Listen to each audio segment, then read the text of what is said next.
ባሳለፍነው ሳምንት የዓለምን ትኩረት ከሳቡት አበይት ጉዳዮች መካከል በደቡብ አፍሪካ ዳግም የተቀሰቀሰው የጸረ ስደተኞች ተቃውሞ ቀዳሚው ነበር። ዓለም አቀፍ መገናኛ ብዙሃን የቀድሞው የኢራኑ መንፈሳዊ መሪ አያቶላ አሊ ካሃሜኒን የቀብር ስነ ስርዓትና ሩሲያ በዚህ ሳምንት በዩክሬን ላይ የፈጸመችውን ከባድ ጥቃትም ሰፊ ሽፋን ሰጥተውታል። በቀጣዩ የዓለም በሳምንቱ ጥንቅራችንም እነዚህና ሌሎች የሳምንቱን አበይት ዘገባዎች ወደ ኋላ መለስ ብለን ልናስቃኛቸው ወደናል።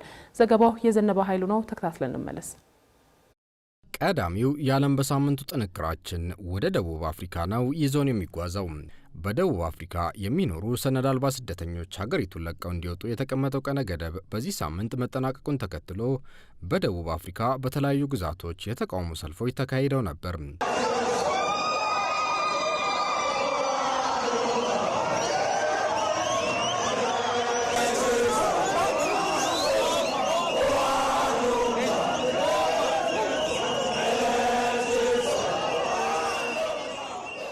ይህ ተቃውሞ ስደተኞች ሀገራችንን ለቀው ይውጡ የሚል ሲሆን ዋና ምክንያት ደግሞ ስደተኞች የደቡብ አፍሪካውያንን የስራ ዕድል እየተሻሙ ነው የሚል ነው። ሆኖም ከሀገሪቱ ነዋሪ ውስጥ 4 በመቶ ያሉን የሚሸፍኑት እነዚህ 3 ሚሊዮን ስደተኞች ለዚህ የደቡብ አፍሪካ ዜጎች ውንጀላ ቀዳሚ ተጠያቂ መደረጋቸው ስህተት መሆኑን የሀገሪቱ የፖለቲካ ሊቃን ጭምር በመግለጽ ላይ ይገኛሉ። በደቡብ አፍሪካ የሚኖሩ ስደተኞች ቁጥር እንደ ዩጋንዳ፣ ኬንያና ቻድ ካሉ ሀገራት ጋር ሲነጻጸር እጅግ አነስተኛ ከመሆኑን ባሻገር እንደተባለው በደቡብ አፍሪካ ዜጎች ላይ ከስራ ዕድል ጋር በተያያዘ የሚያሳድረው ተጽዕኖ እምብዛም ነበር ተብሏል። የሆነ ሆኖ ሰነድ አልባ ስደተኞች ከሀገራችን ይውጡ የሚለው የደቡብ አፍሪካ መንግስት ቀነ ገደብ ባሳለፍነው ሳምንት መጠናቀቁን ተከትሎ በተቀሰቀሰው ህዝባዊ ተቃውሞ ሰብአዊና ቁሳዊ ጉዳት መድረሱ አልቀረም።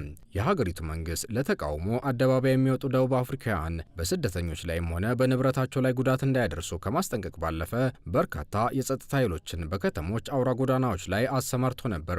በደቡብ አፍሪካ በዚህ ሳምንት በተለያዩ አካባቢዎች ላይ በርካታ ህዝብ የተሳተፈበት 120 ጸረ ስደተኛ ትዕይንተ ህዝቦች መካሄዳቸውን የተሰማው። ከነዚህ ተቃውሞዎች መካከል በ12 የተቃውሞ ሰልፎች ላይ የተደራጀ የስደተኞች ጥቃትና ንብረት ዘረፋ እንዲሁም ውድመት መከሰቱን ተከትሎ ፖሊስ ከ900 በላይ ለተቃውሞ አደባባይ የወጡ ደቡብ አፍሪካውያንን በቁጥጥር ስር መዋሉም ነው የተገለጸው። ይህንን ጥቃት በመስጋት ከ25000 በላይ ሰነድ አልባ ስደተኞች ቀደም ብለው ደቡብ አፍሪካን ለቀው መውጣታቸው ቢነገርም በርካቶች ስጋት ውስጥ ወድቀውም ቢሆን በሀገሪቱ ለመቆየት መወሰናቸው ተሰምቷል።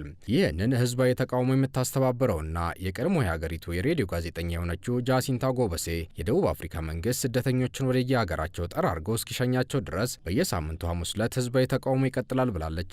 አስተባባሪዋ በደቡብ አፍሪካ ለተከሰቱት ችግሮች ስደተኞች ተጠያቂ ናቸው የሚል አቋሟን በዚህ ተቃውሞ ሰልፍ ላይ ባደረገችው ንግግር ዳግም አንጸባርቃለች።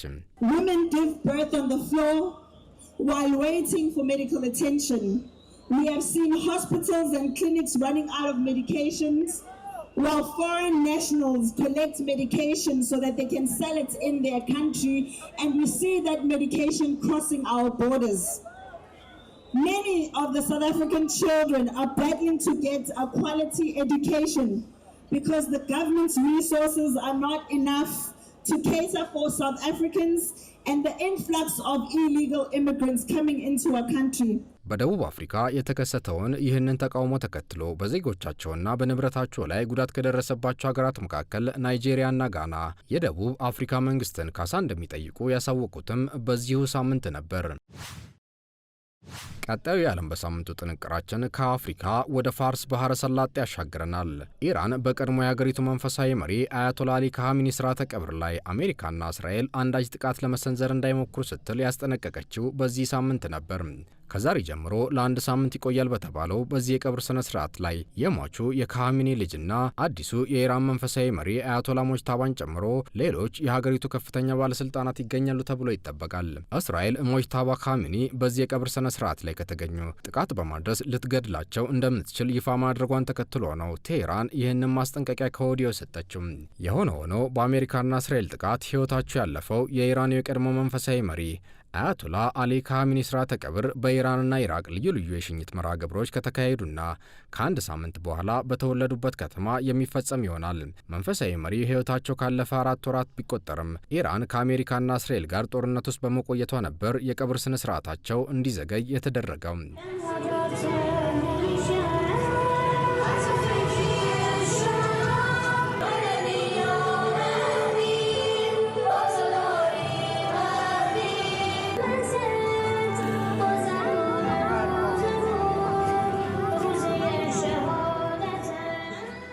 በዚህ የቀብር ስነ ስርዓት ላይ የሩሲያና የቻይና ባለስልጣናትን ጨምሮ የሌሎች ሀገራትም ተወካዮች ሀዘናቸውን ይገልጻሉ ተብሎ ይጠበቃል። በዚህ ዝግጅት ላይ ከአያቶላ ካሚኒ ጎን የተገደሉት ሴት ልጃቸው፣ አማቻቸው፣ የልጅ ልጃቸው እንዲሁም የልጃቸው ወይም አዲሱ አያቶላ ሞጅታባ ካሚኒ ባለቤት ስርዓተ ቀብርም አንድ ላይ እንደሚፈጸም ተነግሯል።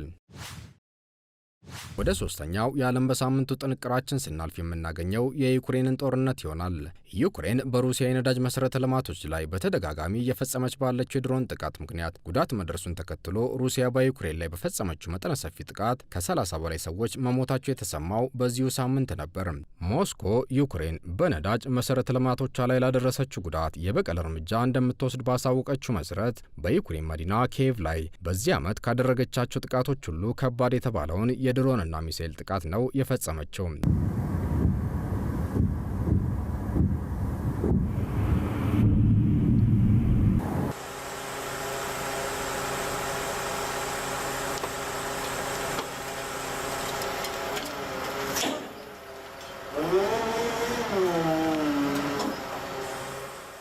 በዚህ ጥቃት ሕይወታቸው ካለፈው የከተማይቱ ነዋሪዎች በተጨማሪ 91 ሰዎች መቁሰላቸው የተነገረ ሲሆን ከ130 በላይ ሕንፃዎችም መውደማቸው ተመልክቷል። ሩሲያ በኪየቭ ላይ የወሰደችው ጥቃት ወታደራዊ መሠረተ ልማቶች ላይ ማነጣጠሩንና ዩክሬን ለፈጸመችው ጥቃት የበቀል እርምጃ መሆኑን ጠቁማለች። የክሬምሊን ቃል አቀባይ ዲሚትሪ ፔስኮቭ እንደገለጹት ሩሲያ በዩክሬን ጦርነት ማሳካት የፈለገቻቸውን ዓላማዎች እስከምታሳካ ድረስ በኪየቭ አገዛዝ ላይ የምታደርሰውን ተጽዕኖ አጠናክራ እንደምትቀጥል ገልጸዋል። ሩሲያ ትላንትም በዩክሬን ላይ ድሮንና የሚሳኤል ጥቃት ያደረሰች ሲሆን በዚህም ጥቃት 4 ሰዎች መገደላቸውና 10 የሚደርሱት ደግሞ መቁሰላቸው ተነግሯል። የዩክሬኑ መሪ ቮሎዲሚር ዜሌንስኪ ስለ ሰሞኑ የሩሲያ ጥቃት በሰጡት መግለጫ ደግሞ ለደረሰባቸው ጉዳት አጋር ሀገራትን ተጠያቂ ያደረጉ ሲሆን አጋር ሀገራት ቃል የገቡትን የጦር መሳሪያ ቢሰጧቸው ጉዳቱን መቀልበስ ይችሉ እንደነበር ተናግረዋል። ዜሌንስኪ አክለውም በሩሲያ ላይ በቀል ጥቃት እንደሚፈጽሙ ዝተዋል። As he was leaving, a reporter asked him if there would be a Ukrainian response to the attack. His answer, definitely.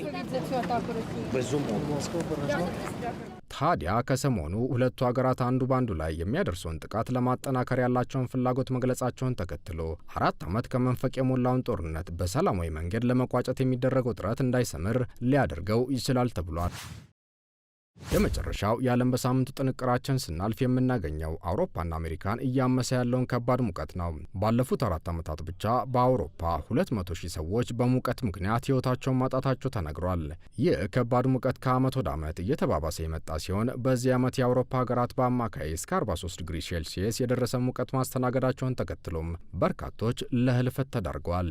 የኢንዲያና ዩኒቨርሲቲ አንድ ጥናት እንደሚያመለክተው ደግሞ ባለፈው የፈረንጆች ወር ማለትም ከጁን 22 እስከ 28 ባሉት 7 ቀናት ብቻ በአውሮፓ ከ20,000 በላይ የሚደርሱ ሰዎች በሙቀት ምክንያት ሕይወታቸውን አጥተዋል። በተጠቀሱት ቀናት ውስጥ አውሮፓዊቷ ፈረንሳይ ከ2,000 በላይ ዜጎቿ በሙቀት ምክንያት መሞታቸውን ስታሳውቅ፣ በተመሳሳይ ስፔንም ከ1,000 በላይ ዜጎቿ ሕይወታቸውን ማጣታቸውን አሳውቃለች።